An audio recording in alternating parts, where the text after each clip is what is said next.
Hello, everybody. It is Elsa932 on YouTube. Thank you for joining me for episode 7 of All's Fair. While I get started, please make sure you hit that like, make sure you share the video, and you are subscribed to the channel so you can see all of the stuff that I'm doing here. We start off episode 7 with Glenn Close getting ready for bed, and she's doing her, moisturizing of her face and everything, and her husband is laying in bed. And she gets in the bed under the covers and lays next to him and turns out the light. Now, I thought he passed away last episode. What are we doing? What are we doing, Dina? Did he pass? Because this is like the second time I'm like, I thought he passed the first time, but didn't he pass? Didn't I see him stop breathing? Okay.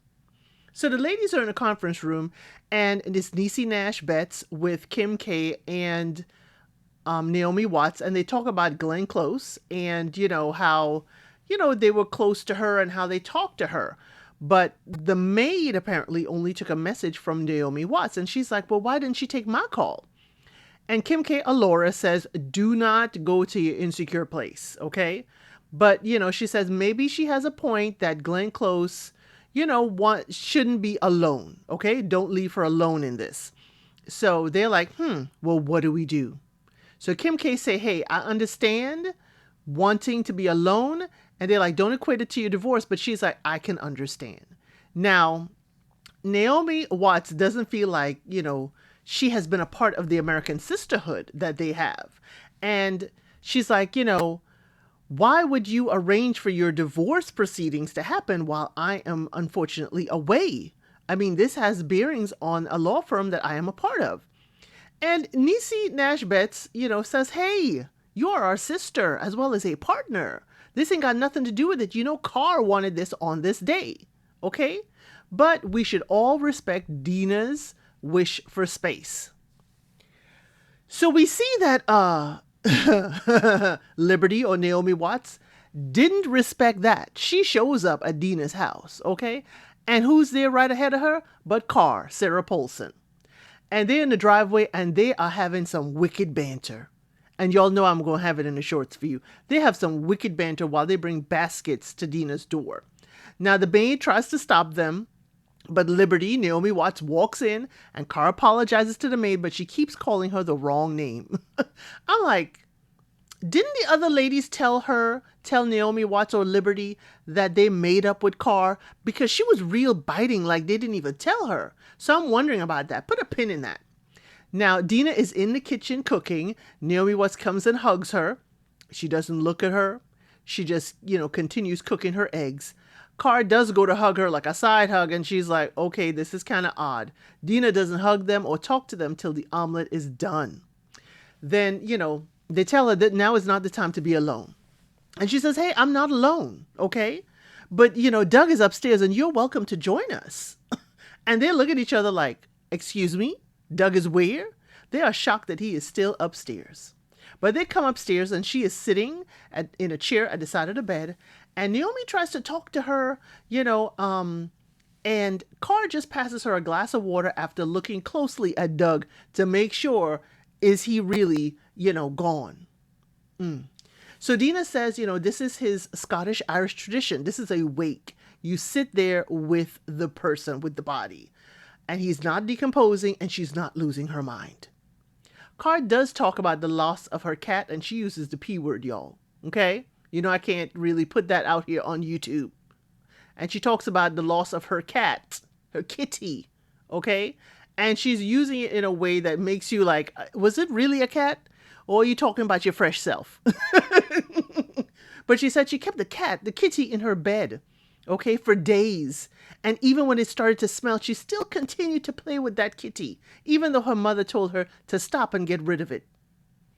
And Naomi Watts is like, listen, I can't stand this. This does not sound right, okay? She makes a move to leave, and she's kind of like, Carr, we got to go. And Carr's like, no, I'm going to sit with Dina. If you would allow me, I would sit here with you in silence. So, the quiet, sometimes you feel like the person is there with you. Dina does accept that and says she would kindly accept Carr sitting with her. Now, Naomi Watts or Liberty leaves, and Carr sits quietly and holds Dina's hand. Next up, we see Alora is at a bar and her ex-husband walks up and say, "Ooh, I knew you were going to miss me. I knew you were going to call me, girl." And she's like, "Yeah, I'm here with the divorce papers." He does mention that after his face drops, he does mention that he heard about Doug and about Dina and, how close they were. He remembers that. Now, she says she doesn't want any regrets in her life. Okay, that's why she brought these papers for you to sign, Chase. And I keep calling him Chance, but it's Chase. Then, she takes his hand and says, "I forgive you." And she asks the bartender for a tequila shot. After they're having drinks and chatting, he says, "Why couldn't this be how our marriage is?" And she's like, "Hey, we can't have this and, a marriage and a future together." So he wants to make things right.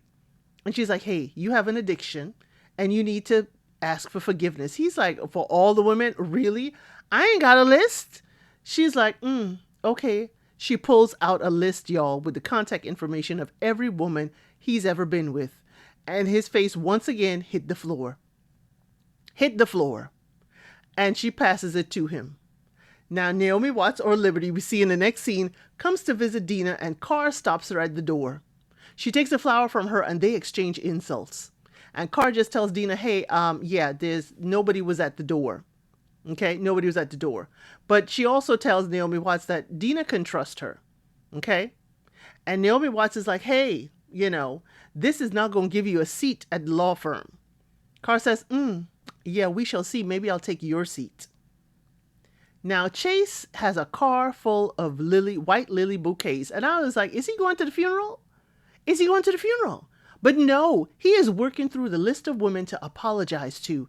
And he is confessing things that the folks didn't even know. He's like, "I'm sorry that I was with your sister. I'm sorry I was with your aunt. I'm sorry I was with your coworker." And they're like, "What? I didn't know that." So he is getting flogged with the bouquets or is being tossed right back at him. And he's being chased out of town. So as I said, many of the women are just throwing the flowers at him. So he has dinner, okay, with his latest lady, okay, the lady who is a transgender lady that also works at the stadium. And she's like, "Oh no, you giving me white lilies? You have dinner prepared? Oh yeah, this should be good."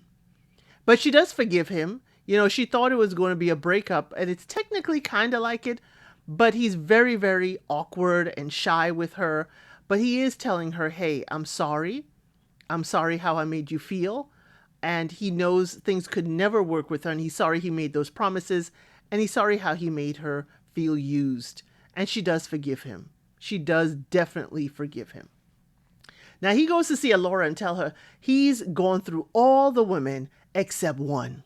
And she says, Milan, her secretary that is pregnant right now with his kid. So she says she'll help him under one condition, that he forgets about them getting back together. He says, "Well, you never know. You don't know what the future will hold." She's like, "I know. We ain't doing this." Next up, we see Doug's service at the house. We see Emerald, or Niecy Nash Betts, coming to the wake, and it is a high-class affair, y'all. It's a valet, butlers, champagne, all the favorite foods of Dina and Doug throughout their relationship. I was like, "Carr, this is interesting that you remembered all of this, and this is very thoughtful of Carr to have all their foods and the champagne that they loved, kind of like a celebration of their marriage and relationship." I see a sensitive side, Carr. So Carr tells Emerald, or Niecy Nash Betts, that Dina is upstairs refusing to come down and she is still with the body. Niecy is like, "Excuse me? Excuse me?" And Carr goes on to say like she feels like she has failed, but because Dina refuses to let him go. Emerald tells her, "It's not your fault, and you've done a fabulous job. This is absolutely beautiful." Carr thanks her for, telling her she did a good job. She doesn't hear it often, and especially from them, she really does appreciate it. So this is the second time you have a heart, Carr? Then Emerald says, "Hey, we single moms, we got to clean up the messes." And they give each other a kind of salute. Y'all know I got a short for that, okay? Dina opens up the bedroom door for Emerald, or Niecy, and Niecy says, "Hey, I want to talk to you away from the deceased." So she asks Dina, she says, "Hey, do you want to leave? Okay, do you want to go with me?" She's like, "No, I don't want to leave him." and she confesses that she has no plan. And the only plan she actually has is to sit with her husband till she's ready to leave. Dina says she feels she's earned the right to be a little out of control because she's been in control her whole life, that he was the love of her life. And no one tells her when it's time to let him go because she will decide. Then she breaks down crying in Niecy's arms. They have a wonderful moment. And then we hear bagpipes. There is a trio of Scottish bagpipers coming through the house, down the stairs, and Naomi or Liberty brought them. Car is like, what the heck are you doing? She's like, I'm giving him a send-off. And Car is like, where are you sending him? To hell? Y'all, I have a short of that. That was a wonderful scene. Now, Dina is not thrilled, but she comes out. And it turns out she says Doug couldn't even stand wearing plaid. So all of a sudden, y'all acting like he's Braveheart with all this music. It was funny. So Carr tells Naomi or Liberty that, hey, you made this so awkward. And this is after Niecy or Emerald looks at Naomi like, what the heck are you doing? You done did it now. And it's not a good it. Wow. So Milan, we see next up, gets a call from Alora that, she says being a single mother is not going to work. You cannot keep the child away from Chase. Okay. And he could sue you for custody, but there's a solution, which means talking to him now, working it out before the baby comes. Milan says she is only going to do it if Kim K or Alora is her legal counsel. Now, Chance shows up, but he in the same outfit, y'all. Did he not change? But anyway, he shows up and she stays on her phone while he's talking. He does apologize to her. And she, doesn't want his help or want him involved. He says like, hey, there are, some things like I want to be in this child's life. This child, should be fun. I'm willing to, give a handsome settlement to my child. And she throws the phone at him. She throws the phone. Then she throws her hands at him. Now, he does not fight back. He just, protects his face. He's like, wait a minute. What are you doing? She's like, aren't you a quarterback? He's like, yeah, but I'm usually the one throwing. Okay, I'm not the one catching. But he gets mad because she, basically jumps him and walks out saying he will sue her for custody and Carr will be his lawyer. Now, meanwhile, we see Carr, Liberty, and Emerald gather around at a table, and Emerald, Niecy Nash Betts, is trying to tell him, y'all need to stop. Y'all need to behave. And after they're trading insults, Alora walks in and say, hey, this was supposed to go till 7. They're like, hey, Dina kicked everyone out. Emerald says, you know what? She cannot ignore all of us. She can ignore one of us, but let's all go up together. And she gathers them, Carr and Liberty, and says, y'all need to hush and get it together because we need to do this for Dina. They all go up to talk to her, and Carr tells of how the people talk so well about their relationship of Dina and Doug, and they were very envious, and that this is exactly what everyone wants in their life. She thanks them, but, they can't bring him back. Emerald talks about energy and how her son taught her that energy just keeps on moving on, and this is not the man who she loved. This is just a case that his body was entailed, but his energy is forever and it's not there anymore. Now the ladies leave her for a moment and they go downstairs and they talk about their love life, about, maybe I'm playing it safe. Maybe, I shouldn't get married or all these things. And Dina walks in and says it's time to call them to come get him. And when they take him away, she kisses him one last time before finally, him being removed from the house. Alora goes to see Chance, okay? And they get intimate. I mean, y'all, they get intimate. And I'm like, Alora, are you ovulating? Are you trying to get pregnant by him again? Because this is where I see this going, okay? This one last encounter after the divorce papers are signed. And now all of a sudden you expecting. Put in the comments below, what do you think? I think Alora is trying again to get pregnant by Chase.